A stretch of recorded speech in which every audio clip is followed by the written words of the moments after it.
പോകുന്ന കുഞ്ഞു കാര്യത്തിന് എന്തിനാണ് ഇത്രയധികം വഴക്കിട്ട് ഫൈറ്റ് ചെയ്ത് വയലൻ്റ് ആവുന്നത്? വഴക്കിൽ സ്ഥിരം കപ്പിൾസ് അങ്ങോട്ടും ഇങ്ങോട്ടും ചോദിക്കുന്ന ഒരു കാര്യമാണ്. കാര്യം എന്താ വെച്ചാൽ, ഒരു കാര്യത്തിന് നമ്മൾ ദേഷ്യപ്പെടുമ്പം ആ കാര്യത്തിൻ്റെ ഒരു അതായത് നമ്മൾ എത്രമാത്രം ഇമോഷണലി അതിൽ എഫക്റ്റഡ് ആണ് എന്ന് ഓപ്പോസിറ്റ് ഉള്ള ഒരാൾക്ക് പലപ്പോഴും മനസ്സിലാവത്തില്ല. ഓക്കെ, അപ്പോൾ അവരവരുടെ മനസ്സിൽ വിചാരിക്കുന്ന കൊച്ചു കൊച്ചു കാര്യത്തിനാണ് ഇത്രയും വലുതായിട്ട് റിയാക്ട് ചെയ്യുന്നത്, ഫൈറ്റ് ചെയ്യുന്നത്. അപ്പം കുഞ്ഞു കാര്യത്തിൽ ഫൈറ്റ് ചെയ്യുന്ന ആൾക്കാരുടെ കുറച്ച് സ്വഭാവങ്ങൾ എന്തൊക്കെയാണ്, എന്താണ് നിങ്ങൾക്ക് ഇതിനകത്ത് ചെയ്യാൻ പറ്റുന്നത്? സെൽഫ് ഹീലിംഗ് ഇവിടെ ഉണ്ടോ? കൗൺസിലിംഗ് എടുക്കണോ? നോക്കാം. ആദ്യമേ നമ്മൾ മനസ്സിലാക്കേണ്ട ഒരു കാര്യം, people who fight over small things are emotionally very sensitive. അതായത് കുഞ്ഞു കാര്യത്തിലും അവർ വളരെയധികം സെൻസിറ്റീവായിട്ട് കാര്യങ്ങളെ കാണുന്നത് കൊണ്ടാണ് ഇവർക്ക് കൊച്ചു കാര്യങ്ങൾ പെട്ടെന്ന് ഫീൽ ചെയ്യുന്നത്. അതെന്താ എന്ന് വെച്ചാൽ, ബ്ലാക്ക് ആൻഡ് വൈറ്റ് തിങ്കിങ് വളരെ കൂടുതലാണ്. എന്ന് വെച്ചാൽ, ഇപ്പോൾ ഒരു കാര്യം നടക്കുമ്പോൾ അതിൽ ശരിയാണ് തെറ്റാണ്, ഈ രണ്ട് ഭാഗത്തേക്ക് മാത്രമേ ഇവരുടെ മൈൻഡ് പോകത്തുള്ളൂ. എന്തുകൊണ്ട്, the reason behind it, ground എന്ന് പറയത്തില്ലേ, മൈൻഡ് ഗ്രൗണ്ട് എന്ന് പറയും. അതായത് അതിൻ്റെ പുറകിലുള്ള ഒരു റീസൺ എന്താണ് എന്ന് പലപ്പോഴും ഇവർ എംപതൈസ് ചെയ്ത് അതിനെപ്പറ്റി അവർ ചിന്തിക്കുന്നതിന് മുമ്പ് റിയാക്ഷൻസ് ആണ് അവിടെ കൂടുതൽ. ഓക്കെ, അപ്പോൾ ഇങ്ങനെ കൊച്ചു കാര്യത്തിൽ നിങ്ങൾ ഫൈറ്റ് ചെയ്യുന്ന ഒരാളാണെങ്കിൽ അവിടെ ഒരിക്കലും നിങ്ങളവിടെ ഭയങ്കര തെറ്റുകാരിയാണ് അല്ലെങ്കിൽ തെറ്റുകാരനാണ് എന്ന് നമുക്ക് പറയാൻ പറ്റത്തില്ല. ഇപ്പോൾ ഇവിടെ നിങ്ങൾക്ക് ചെയ്യാൻ പറ്റുന്ന ഒരു പ്രധാനപ്പെട്ട കാര്യം ഞാൻ പറഞ്ഞുതരാം. ഞാൻ ഒരു ബുക്കിൽ കാണിച്ചുതരാം. ഇവിടെ നിങ്ങൾ ഇമോഷണൽ ട്രാൻസ്ലേഷൻ നടത്തണം. ഇതേപോലെ ഒരു കോളം വരച്ചിട്ട്, emotional translation is very important. എന്താ ഇമോഷണൽ ട്രാൻസ്ലേഷൻ എന്നറിയാമോ? ഇപ്പോൾ പലപ്പോഴും നമ്മളിപ്പം ഒരു കാര്യത്തിന് ഫൈറ്റ് ചെയ്യുമ്പം നമ്മൾ കുറേ കാര്യങ്ങൾ, പഴയ കാര്യങ്ങളും പണ്ട് നടന്ന കാര്യങ്ങളെല്ലാം എടുത്ത് വെച്ച്, ഒരു കാര്യത്തിന് നമ്മൾ സങ്കടം വരുമ്പോൾ അപ്പോഴേ തന്നെ നമ്മൾ പഴയ കാര്യങ്ങളെല്ലാം നമ്മളെടുത്ത് പറയും, എസ്പെഷ്യലി ഗേൾസ് ആണെങ്കിൽ. അപ്പോൾ ഇമോഷണൽ ട്രാൻസ്ലേഷൻ എന്താണെന്ന് വെച്ചാൽ, നമ്മൾ പറയുമ്പോൾ നമുക്ക് ഇവരുടെ അടുത്ത് ഫൈറ്റ് ചെയ്യാൻ പോകുന്നതിന് മുമ്പ്, ഇതിപ്പോൾ നിങ്ങൾ ഓട്ടോമാറ്റിക്കലി വിചാരിക്കും ഞാൻ എൻ്റെ മനസ്സിൽ ഇതൊക്കെ കുത്തിക്കുറിച്ചാൽ പോരാ. നിങ്ങൾ ഒരു ബുക്ക് എടുത്ത് എഴുതാൻ തന്നെ ശ്രദ്ധിക്കണം. കാര്യം ബുക്കിൽ എഴുതുമ്പോൾ അല്ലെങ്കിൽ ഒരു പേപ്പറിൽ എഴുതുമ്പോൾ അത് ഓട്ടോമാറ്റിക്കലി നമ്മുടെ അപ്പോഴുള്ളൊരു സിവിയർ ആയിട്ടുള്ള റിയാക്ഷൻ ഇത് കുറയ്ക്കാനായിട്ട് ഒരുപാട് ഹെൽപ്പ് ചെയ്യും. അപ്പോൾ എന്താ വെച്ചാൽ, നിങ്ങൾ നിങ്ങളുടെ എന്തുകൊണ്ട് എനിക്ക് എന്താണ് ഇപ്പോൾ ഇത്രയും അധികം ഞാൻ ഇറിറ്റേറ്റഡ് ആവുന്ന, ദേഷ്യമാവുന്നത്, നമ്മളത് എഴുതുന്നു. എഴുതി കഴിഞ്ഞിട്ട് അതിൻ്റെ റീസൺ നമ്മൾ എഴുതുമ്പോൾ നമുക്ക് മനസ്സിലാവും നമ്മൾ ദേഷ്യപ്പെടുന്ന, അതായത് ഒരു പക്ഷേ ചിലപ്പം പുള്ളി ലേറ്റായിട്ട് വന്നു എന്ന് പറഞ്ഞിട്ടായിരിക്കും നമ്മൾ ദേഷ്യപ്പെടുന്നത്. പക്ഷേ യഥാർത്ഥ കാരണം ചിലപ്പോൾ അതായിരിക്കത്തില്ല, അതിൻ്റെ പിന്നിൽ വേറെ എന്തെങ്കിലും ഒരു റീസൺ കാണും. അപ്പോൾ ഇത് നമ്മൾ എഴുതി വെച്ചിട്ട് പുള്ളിയുടെ സൈഡിൽ നിന്ന്, അതായത് ഇപ്പോൾ വൈഫാണെങ്കിലും ഹസ്ബൻഡ് ആണെങ്കിലും അവരുടെ സൈഡിൽ നിന്നും കൂടെ ഒന്ന് ചിന്തിക്കുന്നത്, ഈ തോട്ടിനെ ഒന്ന് റിഫ്രെയിം ചെയ്യുന്നത് നിങ്ങളിത് ഒരുപാട് ഹെൽപ്പ് ചെയ്യും. കൊച്ചു കാര്യങ്ങളിൽ റിയാക്ട് ചെയ്യുന്നത്, റിയാക്ഷൻ കൊണ്ടാണല്ലോ ഓട്ടോമാറ്റിക്കലി നമുക്ക് ദേഷ്യം വരുന്നത്. അപ്പം അവരുടെ സൈഡിൽ നിന്നും കൂടെ ഒന്ന് തിങ്ക് ചെയ്യാനായിട്ട് ഈ ഇമോഷണൽ ട്രാൻസ്ലേഷൻ നിങ്ങളെ ഒരുപാട് ഹെൽപ്പ് ചെയ്യും. അപ്പോൾ എന്താ വെച്ചാൽ, എപ്പം ഇറിറ്റേറ്റഡ് ആവുന്നോ ആ ഒരു കുഞ്ഞൊരു ബുക്ക്ലെറ്റ് ആണെങ്കിൽ നിങ്ങളുടെ കയ്യിലൊന്ന് വെക്കുന്നത് നല്ലതാണ്. ഇറ്റ് റിയലി ഹെൽപ്സ് കേട്ടോ. ട്രൈ ചെയ്ത് നോക്കിക്കോ. എഴുതി വെക്കണം റീസൺ, നമ്മൾ എന്തിനാണിത് ഫൈറ്റ് ചെയ്യുന്നത്, ഇതിൽ ഇങ്ങനെ ആവാനുള്ളൊരു കാരണം അവിടെ നിന്ന് എന്തായിരിക്കാം. ഇത് നമ്മൾ എഴുതുമ്പോൾ തന്നെ ഓട്ടോമാറ്റിക്കലി നമ്മുടെ മൈൻഡ് അവിടെ ചാനലൈസ്ഡ് ആവും. ഒരു 1-2 ആഴ്ച നിങ്ങളിത് ഫോളോ ചെയ്യുമ്പോൾ ഓട്ടോമാറ്റിക്കലി പിന്നെ നിങ്ങൾ എഴുതേണ്ടി വരത്തില്ല. മനസ്സ് അതനുസരിച്ച് ഇതുകൊണ്ടായിരിക്കാം അത്. അപ്പം ഞാൻ അവിടെ റിയാക്ട് ചെയ്യുന്നതിനെക്കാട്ടും മനസ്സാക്കുന്നതാണ് ഇവിടെ നല്ലത്. മനസ്സിലായോ? ഓക്കെ.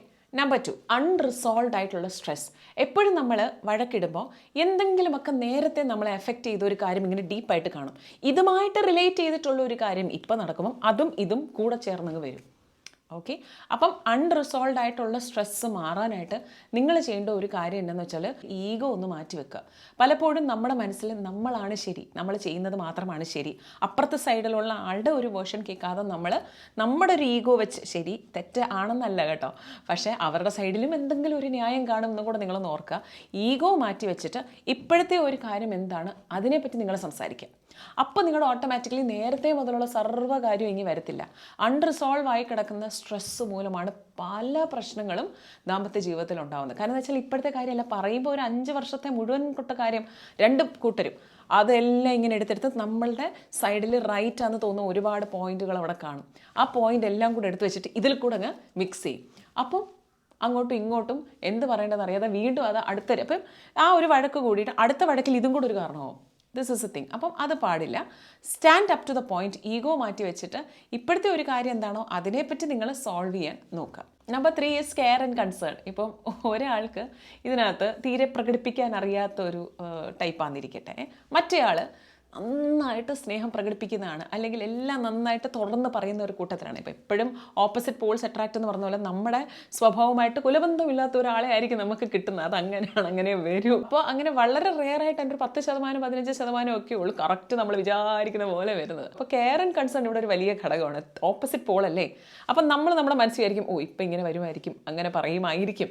മറ്റേ അദ്ദേഹത്തിന് ഇതൊന്നും ആലോചിക്കത്തില്ല പുള്ളിയുടെ മൈൻഡിലൂടെ പോകുന്നത്. അപ്പോൾ ഇതൊരു വലിയൊരു പ്രശ്നമാണ്. അപ്പോൾ ഈ 2 തരത്തിലാകാം. ഓപ്പൺ കമ്മ്യൂണിക്കേഷൻ ചില സമയങ്ങളിൽ വർക്കൗട്ട് ചെയ്യും, ചില സമയങ്ങളിൽ ഓപ്പൺ കമ്മ്യൂണിക്കേഷൻ വർക്കൗട്ട് ചെയ്യത്തില്ല. നിങ്ങളത് മനസ്സിലാക്കണം കേട്ടോ. ഇപ്പം പല സമയങ്ങളിലും ഞാൻ തന്നെ എൻ്റെ വ്ളോഗിൽ പറഞ്ഞിട്ടുണ്ട്, നിങ്ങളെല്ലാം ഇരിക്കണം, ഇരുന്ന് സംസാരിക്കണം, എല്ലാം ഫ്രാങ്ക് ആവണം. ഫ്രാങ്ക് ആവേണ്ട കാര്യത്തിന് മാത്രം നമ്മൾ ഫ്രാങ്ക് ആയാൽ മതി. ചില സമയങ്ങളിൽ കൊച്ചു കൊച്ചു വഴക്ക് അവോയ്ഡ് ചെയ്യാൻ ഇപ്പം നിങ്ങൾക്ക് അവിടെ ഒരു സെപ്പറേറ്റ് ആയിട്ടുള്ള നിങ്ങളൊരു ഡിസ്റ്റൻസ് വെച്ച് നിങ്ങളുടേതായിട്ടുള്ള ഒരു കാര്യത്തിലേക്ക് നിങ്ങൾ ഇൻവോൾവ് ചെയ്തിട്ട് അവിടെ നിങ്ങൾക്കൊരു ഡോപ്പമിൻ റഷ് കിട്ടുമെങ്കിൽ, ഇപ്പോൾ സേ ഫോർ എക്സാമ്പിൾ ഒരു പക്ഷേ ഒന്ന് മാറി എന്തെങ്കിലും ഒന്ന് എക്സസൈസ് ചെയ്യുമ്പോഴോ അല്ലെങ്കിൽ ഒന്ന് ജോഗ് ചെയ്യുമ്പോഴോ ജിമ്മിൽ പോകുമ്പോഴോ ആയിരിക്കും ഒരാൾക്ക് അവിടെ ഒരു സമാധാനവും ഒരു സന്തോഷവും കിട്ടുന്നത്. ഇപ്പറേ ആൾക്ക് ചിലപ്പോൾ ഡ്രൈവ് ചെയ്യുമ്പോഴായിരിക്കും, അല്ലെങ്കിൽ എന്തെങ്കിലും കുക്ക് ചെയ്യുമ്പോഴായിരിക്കും. അപ്പം എന്നാന്ന് വെച്ചാൽ അത് ഇരുന്ന് പണ്ടത്തെ കാര്യങ്ങൾ മുഴുവനുള്ള എല്ലാം ഇങ്ങനെ പറയാതെ അവിടെ നിങ്ങൾക്കൊരു സ്പേസ് കിട്ടുന്നതാണ് നിങ്ങളുടെ ശരി എന്നുണ്ടെന്നുണ്ടെങ്കിൽ അത് നിങ്ങൾ ചെയ്യുക. പലപ്പോഴും ഈ കമ്മ്യൂണിക്കേഷൻ സ്കിൽസ് തന്നെയാണ് കുഞ്ഞു കാര്യത്തിൽ വഴക്കിലേക്ക് കൊണ്ടെത്തിക്കുന്നത്. അപ്പോൾ കമ്മ്യൂണിക്കേഷൻ സ്കിൽസ് കൂടിയാലും പ്രശ്നമാണ്, അത് കുറഞ്ഞാലും പ്രശ്നമാണ്. അതൊരു മിതമായിട്ട് ഒരു 1 arm ഡിസ്റ്റൻസിൽ സേഫായിട്ട് വെക്കാൻ നിങ്ങൾ തന്നെ ശ്രദ്ധിക്കുക. അപ്പോൾ നിങ്ങളെ ഒന്ന് അസസ് ചെയ്യുക, ഞാനാണോ ഇതിനകത്ത് കാരണമായിട്ട് മാറുന്നത്, ആണെങ്കിൽ ഇന്ന കാര്യങ്ങൾ ഞാൻ ചെയ്താൽ മതി, എനിക്ക് എൻ്റെ സമാധാനത്തിനായിട്ട് ഞാൻ ഇങ്ങനെ മാറിയാൽ മതി. ഓക്കെ, എന്തൊരു കാര്യവും നമ്മൾ വിചാരിക്കുന്ന പോലെ, നമ്മൾ വിചാരിക്കുന്ന സമയത്ത്, നമ്മൾ വിചാരിക്കുന്ന രീതിയിൽ നടക്കണം എന്ന് ചിന്തിക്കുവാണോ അവിടെ വഴക്കുണ്ടാകും. കൊച്ചു കാര്യമാണെങ്കിൽ തന്നെ നമ്മളുടെ രീതിയിൽ നമ്മൾ കാണുവാണ്, ഓക്കെ ഇങ്ങനെ പെർഫെക്റ്റ് ആയിട്ട് ഇങ്ങനെ വേണം. അപ്പുറത്തെ ആൾ ചിലപ്പോൾ ഇതൊന്നും ആയിരിക്കത്തില്ല ചിന്തിക്കുന്നത്. അപ്പോൾ പെർഫെക്ഷനിസ്റ്റ് ആവുന്നതും ഇവിടെ ഒരു വലിയ ഘടകം തന്നെയാണ്. കുഞ്ഞു ഫൈറ്റുകളുടെ പ്രധാനപ്പെട്ട കാര്യം മറ്റുള്ളവർ പറയുന്നത് കേൾക്കുന്നതാണ്. മനസ്സിലായോ? ഇപ്പം നമ്മൾ ആരുടെടുത്താണോ നമ്മൾ ഫൈറ്റ് ചെയ്യുന്നത്, അല്ലെങ്കിൽ എപ്പോഴും നമ്മൾ മനസ്സിലാക്കേണ്ട ഒരു കാര്യം, ലോകത്ത് നമ്മൾ ഏറ്റവും അധികം ഫ്രീ ആവുന്ന ഒരാളുടെ അടുത്ത് തന്നെയാണ് നമ്മുടെ മുഴുവൻ ഇമോഷനും പുറത്തോട്ട് വരുന്നത്. അപ്പോൾ ഓട്ടോമാറ്റിക്കലി ഇതിനെ ചൊല്ലി നിങ്ങൾ എന്തെങ്കിലും ഒരു കാര്യം ഉണ്ടെങ്കിൽ അതൊരു തേർഡ് പേഴ്സൻ്റെ ഒരു ഇൻവോൾവ്മെൻറ്റ് നിങ്ങൾ കൊണ്ടുവരാതെ നിങ്ങളുടെ കാര്യം നിങ്ങളുടേതായിട്ടുള്ള ഒരു രീതിയിൽ നിങ്ങളത് സോൾവ് ചെയ്യാൻ നോക്കുന്നത് വളരെ വളരെ ഇമ്പോർട്ടൻ്റ് ആണ്. ഇത് കേട്ടോ. ഞാൻ പറയാനുള്ള കാര്യം എന്താ വെച്ചാൽ, പലപ്പോഴും നമ്മുടെ കൗൺസിലിങ്സിന് വരുമ്പോൾ നാത്തൂനെ കൊണ്ടുവരാറുണ്ട്, ബ്രദർ ഇൻ ലോസിനെ കൊണ്ടുവരാറുണ്ട്, ഫ്രണ്ട്സിനെ കൊണ്ടുവരാറുണ്ട്, പേരൻസിനെ കൊണ്ടുവരാറുണ്ട്. അപ്പം ഞാൻ എന്നെ കൊണ്ടാവും പോലെ ഞാൻ പറയാറുണ്ട്, നിങ്ങൾ ദയവ് ചെയ്ത് നിങ്ങൾ വരുമ്പോൾ നിങ്ങൾ ഒറ്റയ്ക്ക് വരൂ. കഴിയുന്നതും ആരും, ഈവൻ കുഞ്ഞുങ്ങളെ പോലും നിങ്ങൾ കൊണ്ടുവരേണ്ട കാര്യമില്ല, come alone and then try to solve it. കാര്യം ഒരിക്കലും നിങ്ങളുടെ 2 പേരുടെ ഒരു പ്രോബ്ലം ഒരു തേർഡ് പേഴ്സണ് സോൾവ് ചെയ്യാൻ പറ്റത്തില്ല എന്ന് നിങ്ങൾ മനസ്സിലാക്കുക. ഈവൻ നമ്മളൊരു കൗൺസിലർ ആണെങ്കിൽ പോലും നമ്മൾ അവരോട് പറഞ്ഞ് കൊടുക്കുന്നത് അവർക്ക് ഇമോഷണലി അവരെ തന്നെ ഹീൽ ചെയ്യാനുള്ള കാര്യങ്ങളാണ്. അല്ലാതെ നമ്മൾ കയറി ഇതാണ് ശരി ഇതാണ് തെറ്റെന്ന് നമ്മൾ പറയാറില്ല. അത് ശരിയല്ല, ആർക്കും പറയാൻ പറ്റില്ല. ഓക്കെ, അപ്പോൾ കൊച്ചു കാര്യങ്ങളിൽ ഫൈറ്റ് ചെയ്യുമ്പോൾ പലപ്പോഴും വേറൊരാളുടെ അഭിപ്രായങ്ങളും കൂടി ഇതിനകത്ത് കയറി വരുമ്പോഴാണ് ആ ഫൈറ്റ് വലിയൊരു രീതിയിലേക്ക് പോകുന്നതെന്നും കൂടി നിങ്ങൾ മനസ്സിലാക്കുക. നിങ്ങൾ തമ്മിൽ ഇഫ് ഇൻ കേസ് നിങ്ങൾക്ക് 2 പേർക്കും തമ്മിൽ ഇത് സോൾവ് ചെയ്യാൻ പറ്റുന്നില്ലെങ്കിൽ ടേക്ക് എ പ്രൊഫഷണൽ ഹെൽപ്പ്. കഴിയുന്നതും ബന്ധുക്കളുടെ അടുത്തോ ഫ്രണ്ട്സിൻ്റെ അടുത്തോ ഈ പറയുന്ന സോ കോൾഡ് റിലേറ്റീവ്സിൻ്റെ അടുത്തോ ഒക്കെ പോകുമ്പം അവർ പൊട്ടിക്കെങ്കിലും ഒന്ന് ജഡ്ജ്മെൻറ്റൽ ആവാനുള്ള ഒരു സാധ്യതയുണ്ട് എന്നും മനസ്സിലാക്കുക. പെട്ടെന്ന് കൊച്ചു കാര്യത്തിൽ ഫൈറ്റ് ചെയ്യുന്ന ആൾക്കാർ they are very very sensitive. HSPs ആണ്, ഹൈലി സെൻസിറ്റീവ് ആയിട്ടുള്ള പാറ്റേൺ ഉള്ള ആൾക്കാരാണ്. എന്ന് വെച്ചാൽ നമ്മൾ പറയുന്ന ഒരു കാര്യം ആ പറയുന്ന രീതിയിലേ ആയിരിക്കത്തില്ല അവരുടെ മനസ്സിലേക്ക്. അപ്പം നമ്മൾ തന്നെ മനസ്സിലായിരിക്കും, ഇവിടെ ഞാൻ പറഞ്ഞൊന്നും അല്ലല്ലോ, ആ രീതിയിലല്ലല്ലോ ഇത് ട്രാൻസ്ലേറ്റ് ചെയ്യുന്ന ഉള്ളിൽ. അതാണ്, ദാറ്റ് ഇസ് ദെയർ പ്രോബ്ലം. എന്താ വെച്ചാൽ അവരുടെ മനസ്സിലോട്ട് എടുക്കുന്നത് വളരെ ഡീപ്പായിട്ടാണ്. ആ ഡീപ്പായിട്ട് എടുക്കുന്നത് കൊണ്ടാണ് ഇങ്ങനെ ഒരു റിയാക്ഷന് വരുന്നത്. സോ അത് ആക്ച്വലി നിങ്ങളുടെ പ്രോബ്ലം അല്ല, പകരം അവരുടെ പ്രശ്നമാണ്.